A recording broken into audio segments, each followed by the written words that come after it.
Hello, good morning विद्यार्थी मित्रों। मानसरोवर विद्या विहार पूना गाम सूरत में वसावा संगीता बहन, कक्षा 8, सब्जेक्ट संस्कृत, एकम तीसरा। तो देखो बच्चों, हमने पहला और दूसरा चैप्टर पढ़ लिया। अभी चैप्टर तीसरा है, उसका नाम है प्रहेलिका। प्रहेलिका तो क्या बच्चों, हिंदी में क्या बोलते हैं प्रहेलिका को? पहेलिका। और गुजराती में उसका क्या अर्थ होता है? उखाणु। तो बच्चों, ये पहेलिका जो है, पहेलिका तो हमें बहुत अच्छी लगती है। पहेलिका पूछना और उसका उत्तर ढूंढना, ये मत हम सबको बहुत प्रिय है। पहेलिका द्वारा ज्ञान के साथ गम्मत भी मिलती है। पहेलिका सुनने से एकाग्रता का गुण उसमें खिलते देखने मिलते हैं। और बच्चों, पहेलिका जब हम खेलते हैं और उसका उत्तर जब हम ढूंढते हैं तो उससे बुद्धि तेजस्वी बनती है। तो संस्कृत भाषा में सुभाषितों की तरह ये पहेलिका भी बहुत ऊंचा स्थान दे रही है। तो अभी देखो बच्चों, यहाँ पे 1 से 6 पहेलिका दी गई है। कितनी पहेलिका है बेटा? 6 पहेलिका है। 6 पहेलिका में हम पहली जो पहेलिका 2 प्रकार की होती है। एक तो अंतरालाप पहेलिका और दूसरी बहिरालाप पहेलिका। तो उसका मतलब क्या है बेटा कि अंतरालाप यानी जो पहेली है और पहेली दी गई है और उसका उत्तर भी इस पहेली में ही मिलता है, तो उसे अंतरालाप पहेली कहते हैं। और बहिरालाप पहेलिका यानी कि बाहर हमें दिमाग लगा के उसका उत्तर ढूंढना पड़ता है, उसे बहिरिका पहेलिका कहा जाता है। तो उसमें देखो बच्चों, 1 से 100 पहेलिका दी गई है। तो उस पहेलिका में हम क्या सीख सकते हैं, अभी हम पढ़ेंगे, फिर उसके बाद उसका जवाब ढूंढेंगे। तो चलो ठीक है, अब हम पढ़ते हैं। पहली जो पहेलिका है देखो, एक चक्षुन काको अयम बिलमिच्छन पन्नगः। एक चक्षुन हो यानी क्या बच्चों? एक चक्षुन, एक यानी एक, चक्षुन यानी चक्षु यानी आँख, काको अयम, एक चक्षुन काको अयम यानी काको यानी कौवा,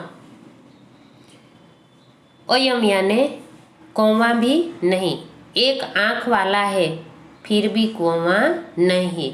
बिलमिच्छनम पन्नगः, बिल यानी क्या बोलते हैं? बिल, बिल बिच्छनम यानी बिल में रहते हैं, लेकिन पन्नग यानी सांप भी नहीं। एक आँख वाला है लेकिन कौवा नहीं। कौवे की कितनी आँखें बेटा? 2 आँखें तो है, लेकिन एक आँख अंधी है। तो एक आँख वालो छे, एक आँख वाला है लेकिन कौवा नहीं, और बिल में रहता है लेकिन सांप भी नहीं। ये पहेलिका है, सुनना ध्यान से। क्षीयते वर्धते चैव न समुद्रो न चंद्रमा। क्षीयते, क्षीयते यानी घट जाता है, कम हो जाता है, और वर्धते यानी बढ़ जाता है, घटता है, बढ़ता है। चैव न समुद्र, लेकिन समुद्र भी नहीं, और न चंद्रमा, चंद्रमा भी नहीं। चंद्रमा यानी चंद्रमा की उपमा क्यों दी गई है बच्चों की? 15 दिन जब अंधेरा होता है, 15 दिन उजाला होता है। तो ये पूनम और अमास, अंधेरा जब होता है तो अमास और उजाला होता है तो पूनम। तो उसी तरह 15 दिन सूर्य भी घटता बढ़ता है और समुद्र भी 15 दिन में बढ़ता घटता है, उसमें भी ओट आती है, ऐसे बोलते हैं ना। तो उसी तरह, लेकिन वो समुद्र भी नहीं और चंद्रमा भी नहीं। तो देखो बच्चों, उसका अनुवाद क्या होता है पहली पहेलिका का। यह एक आंख वाला है किंतु कौवा नहीं, बिल में प्रवेश करने की इच्छा रखता है लेकिन सर्प भी नहीं है, घटता है और बढ़ता है लेकिन समुद्र के चंद्रमा भी नहीं है। तो क्या है बच्चों उस पहेलिका का जवाब? हमने आगे आप लोगों को समझाया कि पहेलिका का 2 प्रकार है, उसमें अंतरालाप पहेलिका और बहिरालाप पहेलिका। तो बहिरालाप पहेलिका वो है जो उसका उत्तर उसमें नहीं है, और अंतरालाप पहेलिका यानी छठी पहेलिका जो दी गई है तो उसका उत्तर उसी में है। तो पहली पहेलिका जो है हमने पढ़ी है, एक चक्षुन काक अयम बिलम इच्छन पन्नंग हो क्षीयते वर्धते चेव न समुद्रो न चंद्रमा। एक आँख वाला है लेकिन कौवा नहीं, बिल में प्रवेश करने की इच्छा रखता है किंतु सर्प नहीं, घटता है और बढ़ता है किंतु समुद्र या चंद्रमा भी नहीं। तो क्या है बच्चों उसका उत्तर है सूची ही, यानी सूची का, सुई।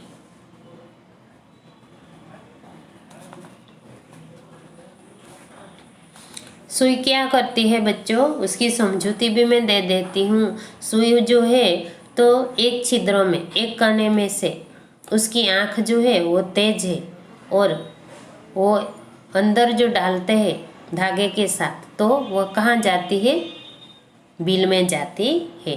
कपड़े की सिलाई करते समय वो घटती है और कपड़ा का सी के बाहर आती है तब वो बढ़ जाती है। उसकी समझौती भी मैंने आपको दे दी है। अभी देखो अनुवाद लिखना है पहले का भी। अभी दूसरी पहेलिका देखो, दूसरी पहेलिका में क्या दिया है। चतुर्मुखो न च ब्रह्मा वृषारूढ़ो न शंकरः निर्जीवी च निराहारी असंज्रम धान्य भक्षणम। चतुर्मुख, चतुर यानी 4, मुख यानी 4 मुंह वाला है, न च ब्रह्मा लेकिन वो ब्रह्मा भी नहीं है, न शंकर और शंकर भी नहीं है, निर्जीव वृषारूढ़ो या वृषारूढ़ो यानी बैल पर बैठे हुए हैं, जो बैल पे सवार करते हैं वो वृषभ यानी बैल, रूढ़ यानी ऊपर बैठने वाले। तो बैल पे बैल पे सवारी करते हैं वो भी नहीं। वो बैल पे सवारी कौन करते हैं बच्चों? कौन है? शंकर का नाम दिया है, भगवान शंकर। तो बोलते हैं कि 4 मुख वाला है लेकिन ब्रह्मा नहीं, बैल पे सवारी करता है लेकिन भगवान शंकर भी नहीं है। निर्जीवी चो निराहारी, निर्जीव जिसमें जीव नहीं है, वो जीव के बिना। निराहारी यानी आहार यानी खुराक न लेने वाले। निर्जीव च निराहारी। असंज्रम, असंज्रम यानी हमेशा, हमेशा के लिए। धान्य भक्षण, फिर भी हमेशा के लिए धान्य खा रहा है। तो बोलो बच्चों क्या है उसका अनुवाद क्या है? देखो अभी अनुवाद लिखना है तो सुनना। दूसरी पहेलिका का अनुवाद, ये 4 मुख वाला है लेकिन ब्रह्मा नहीं, ये बैल पे सवार करने वाला है लेकिन भगवान शंकर भी नहीं, ये जीव के बिना है, जीव के बिना है और निराहारी भी है, किंतु हमेशा अनाज का भक्षण करता है। तो क्या है बच्चों, उसका उत्तर आएगा उस पहेलिका का हॉलम। संस्कृत में क्या कहा जाता है? हॉलम। और गुजराती में उसको क्या कहते हैं? होड़। और हिंदी में क्या कहते हैं? हल। हल तो पता है ना, हल क्या क्या करते हैं किसान? खेत में जब हल के साथ बैल को जुड़ते हैं और खेती करते हैं। तो वो हल क्या करते हैं, उसकी समझूती में देती हूँ। हल के 4 कोने होते हैं, कोने, और वो उसका 4 मुख बताया गया है। यहाँ पे दिया है ना, चतुर्मुखो न च ब्रह्मा। चतुर्मुख यानी 4 मुख वाला है, किंतु ब्रह्मा नहीं। बैल पर सवार करने वाले हैं, तो ये वृषारूढ़ो न शंकर हो, यानी बैल पे सवार करते हैं। तो हल का किस पे सवार करते हैं? बैल पे। ते निर्जीव ने, ये निर्जीव है, फिर भी अनाज खाता भी नहीं और खेती खेड़ता है। जाने उसे तब अनाज भी भक्षण करता है। जब हम अनाज बोते हैं खेत में, तभी अनाज क्या करता है? वो खाता है। उसका मतलब दिया गया है। तो क्या आता है बच्चों उसमें? हल। अभी तीसरी पहेलिका देखो। तीसरी पहेलिका में दिया है, अपद दूरगामी चो साक्षर न च पंडित हो, ओ मुखो स्फुट वक्ता च यो जानती स पंडित हो। अपद दुर्पग, अपद यानी पैर के बिना। जिसका पैर नहीं है वो चल सकता है? नहीं। तो ये क्या बोल रहा है? अपद यानी पग के बिना है, फिर भी दूरगामी यानी बहुत दूर तक चल सकता है। च साक्षर न च पंडित, ये क्या है? ये खुद साक्षर है, फिर भी ये विद्वान के पंडित नहीं है। ओ मुखो स्पष्ट वक्ता, ओ मुख यानी मुख के बिना है, और स्फुट वक्ता, स्फुट वक्ता यानी स्पष्ट बोल सकता है, किंतु वो बोल भी सकता है।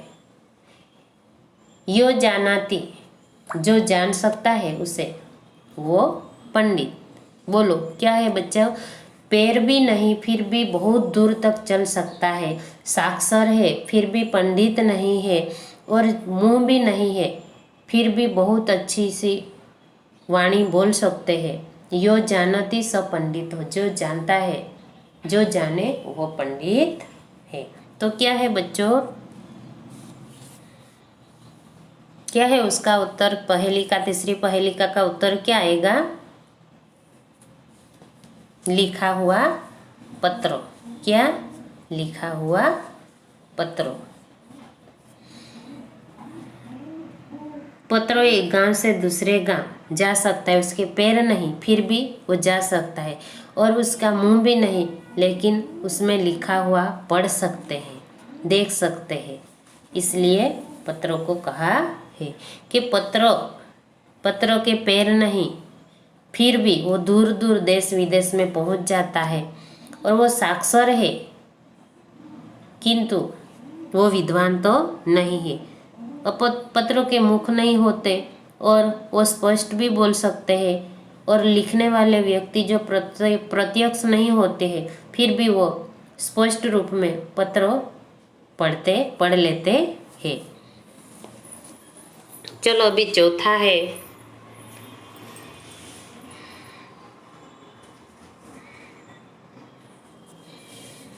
चौथा जो पहेली का चौथी पहेलिका है। देखो चौथी पहेलिका में क्या दिया है? पर्वताग्रे रथो याति भूमो तिष्ठति सारथिः चलति वायु वेगेन पदम एकम न गच्छति।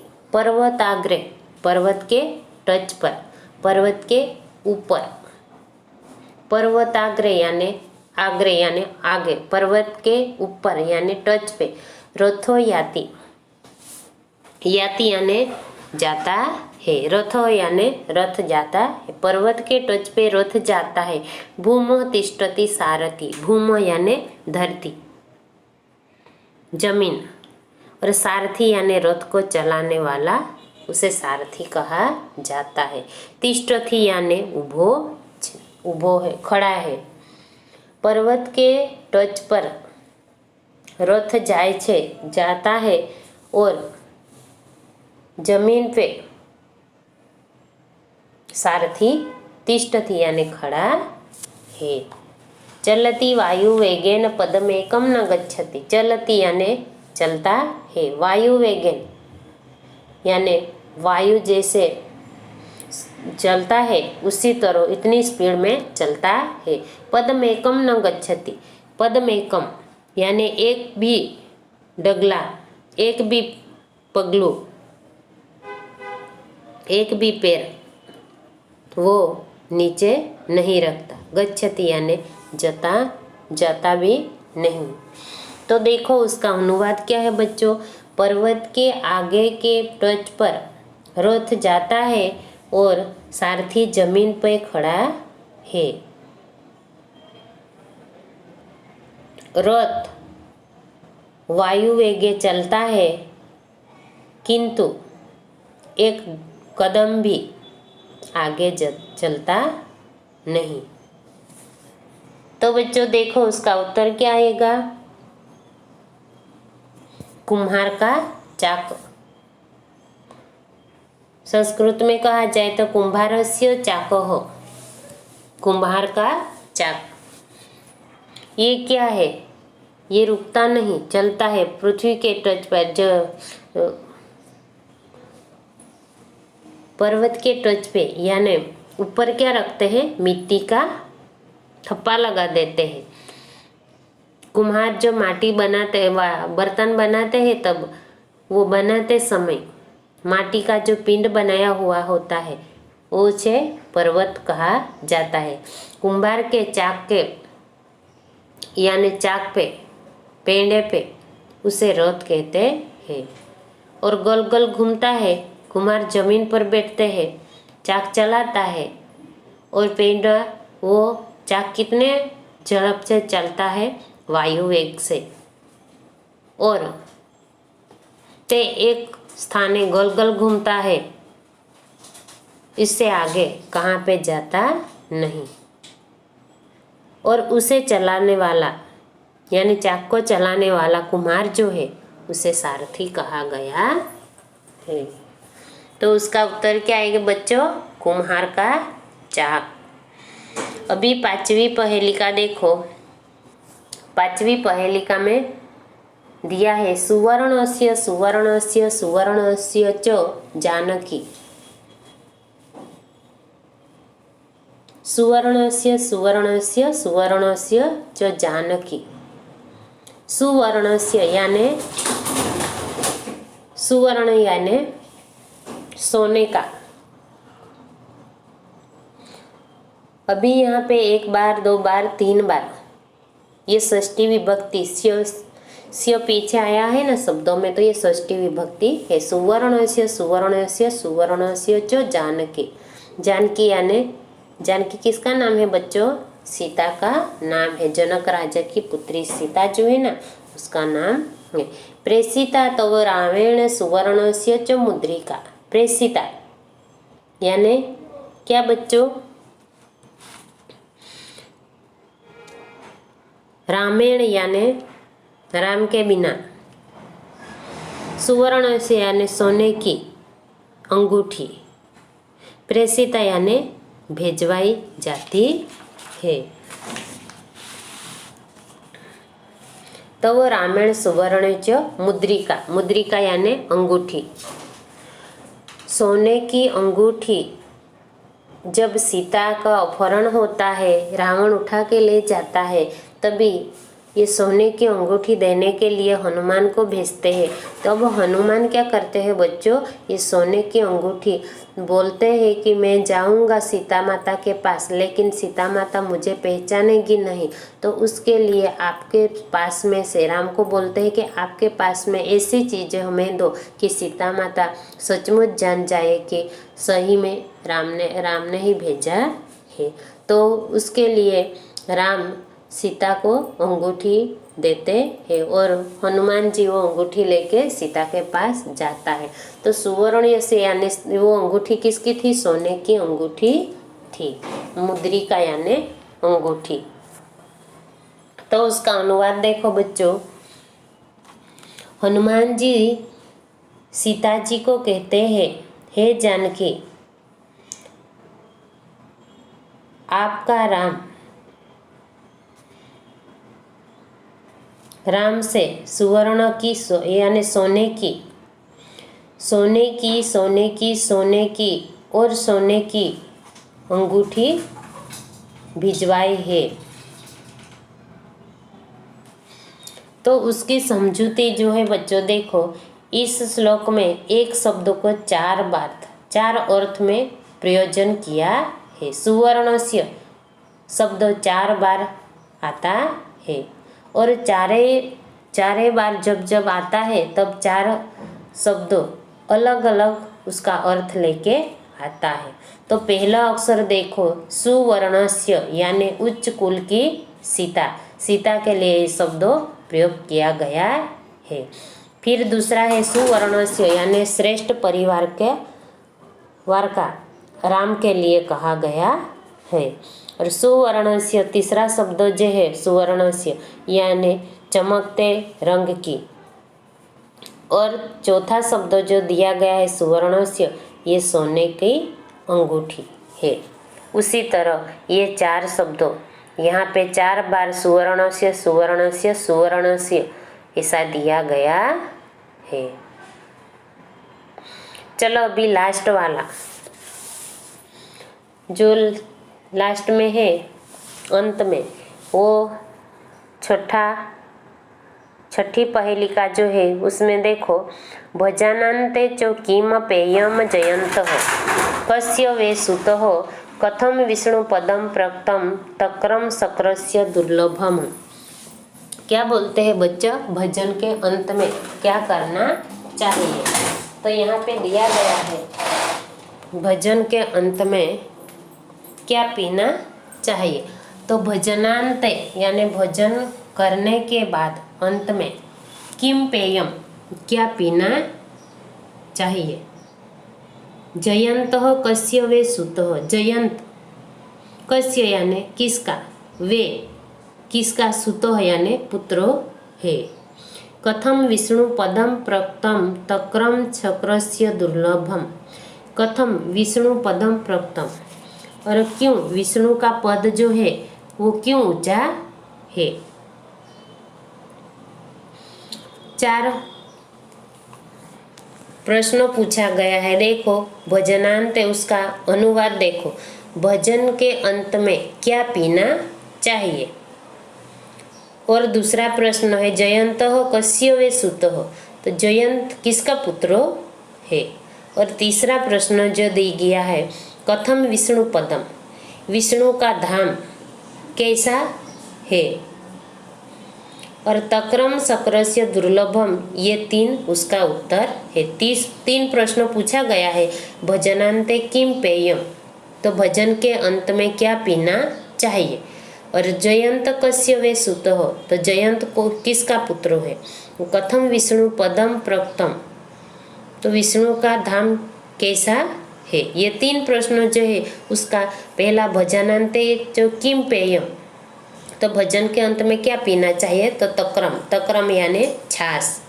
और जयंत कस्य वे सुत, तो जयंत किसका पुत्र है, तो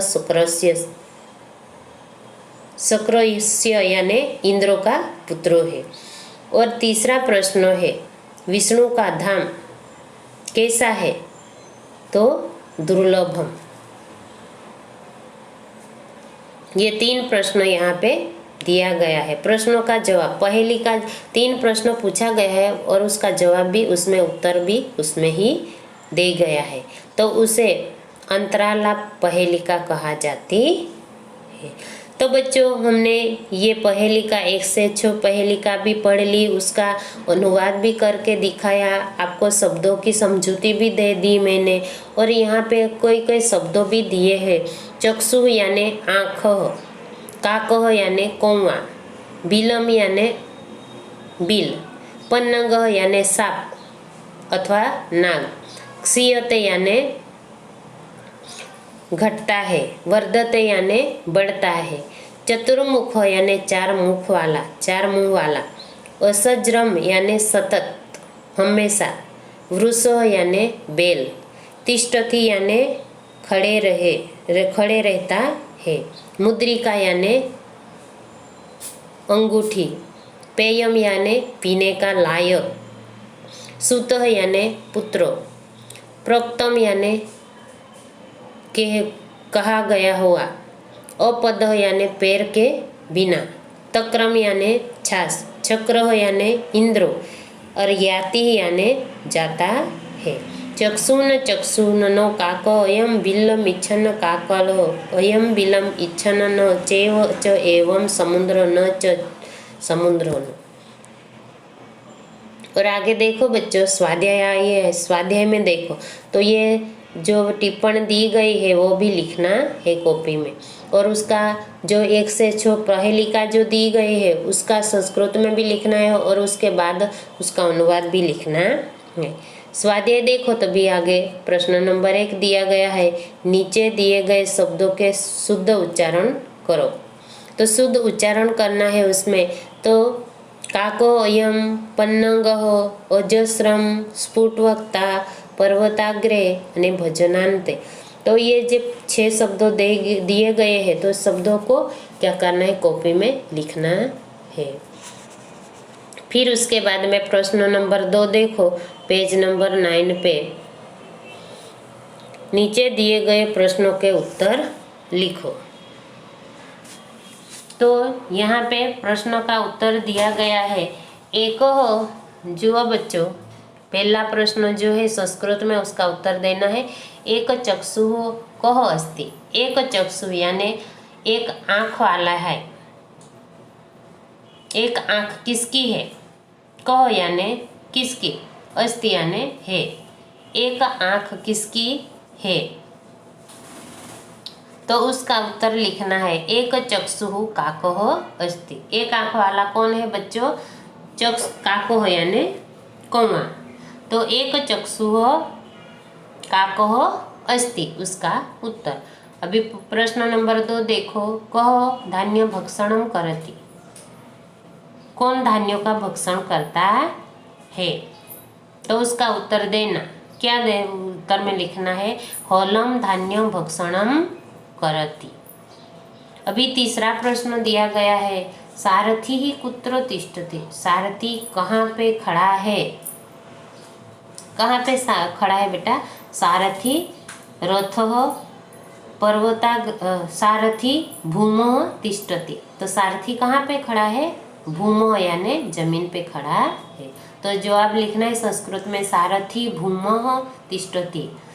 फिर चौथा प्रश्न है, रथः कुत्र याति, रथ कहाँ पे जाता है, याति यानी कुत्र यानी कहाँ पे, याति यानी जाता है, तो रथः पर्वताग्रे यानी पर्वत के टॉच पे, रथः पर्वताग्रे याति, ऐसा उसका जवाब है। फिर 5वां प्रश्न जो दिया गया है, 5वां, रामायण का प्रेषिता, रामायण राम ने क्या भेंट में दिया था, क्या भेजा था, प्रेषिता यानी भेजा था, तो उत्तर है रामायण सुवर्णस्य मुद्रिका प्रेषिता, राम ने क्या भेंट में दी थी सीता को, सोने की मुद्रिका यानी सोने की अंगूठी दी थी। तो संस्कृत में जवाब क्या लिखना है, रामायण सुवर्णस्य मुद्रिका प्रेषिता। अभी ये प्रश्न हो गया। तीसरा प्रश्न देखो, अभी कौंस में दिए गए शब्दों को पसंद करके खाली जगह भरना है। यहाँ पे दिया है बच्चों, देखो एकः चतुर्मुखः खाली जगह अस्ति, तो कौन है?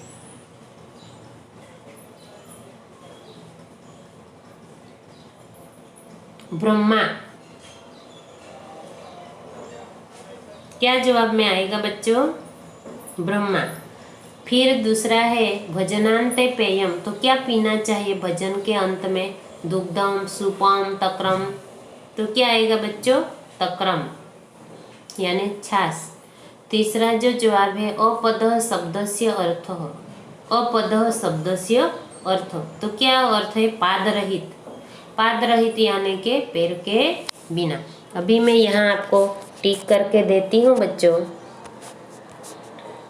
तो देखो यहाँ पे